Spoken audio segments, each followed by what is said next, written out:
Buckle up, I have the most fucked up example of DARVO. At the time, I was completely unaware, but I feel like this is incredibly common. And if you're new to my page, my name is Jackie, and I'm giving real examples of emotional abuse tactics so that you can spot them in your relationships. At some point during the devaluation phase, after many instances of critical comments, passive-aggressive digs, and jokes made at my expense, followed by constant invalidation, blame shifting and dismissiveness whenever I would bring up my hurts, my desire started to dwindle and I started to withdraw from the relationship. This is a natural reaction. This is self-preservation. I wasn't giving him a kiss as soon as he came home. I wasn't active or engaged in our disagreements. I was quiet and reserved. All of these things were coming from self-preservation because I was tired of the constant devaluation merry-go-round. At the time, I had no idea this was the effects of the abuse. I acknowledged that my guard was up, but I dismissed it as my past trauma and not current trauma. So one day he came to me and he said, I feel like you've pulled out. I feel like you don't want this relationship.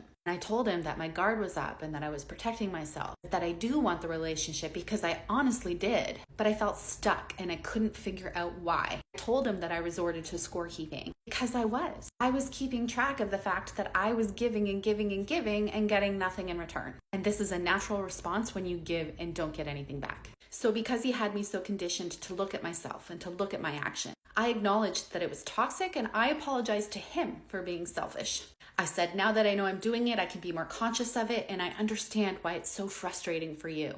Guys, I literally believed this. I believed that I was the one that was toxic in this relationship because of my scorekeeping. Never once stopping to think of the validity of the scorekeeping. So he told me that I needed to figure it out and I needed to stop because it was ruining our relationship. So I came back to him with a request for emotional intimacy. I said I had been feeling disconnected and I really need this in our relationship, and I sent him a link to exercises so that we could build our emotional intimacy. I was direct and I was clear about what I needed. First, he dismissed my idea, called it ridiculous. So I said I was open to ideas if he had any. He said he didn't need an exercise to talk, that I was the one that didn't have anything to say all the time. So I needed to figure out why. So I articulated again that I needed emotional intimacy. I didn't feel safe to express myself. So if he had any ideas, then I was open to them.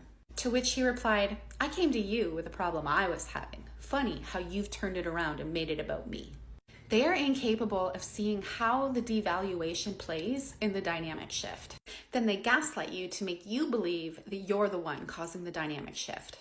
I had the answer. Our relationship sucked because there was no emotional intimacy. There was no emotional intimacy because he devalued and dismissed me at every turn, which naturally led to no physical intimacy. Then when they notice there's no physical intimacy, they ask you, what's wrong with you? So you tell them, and now they're the victim. DARVO.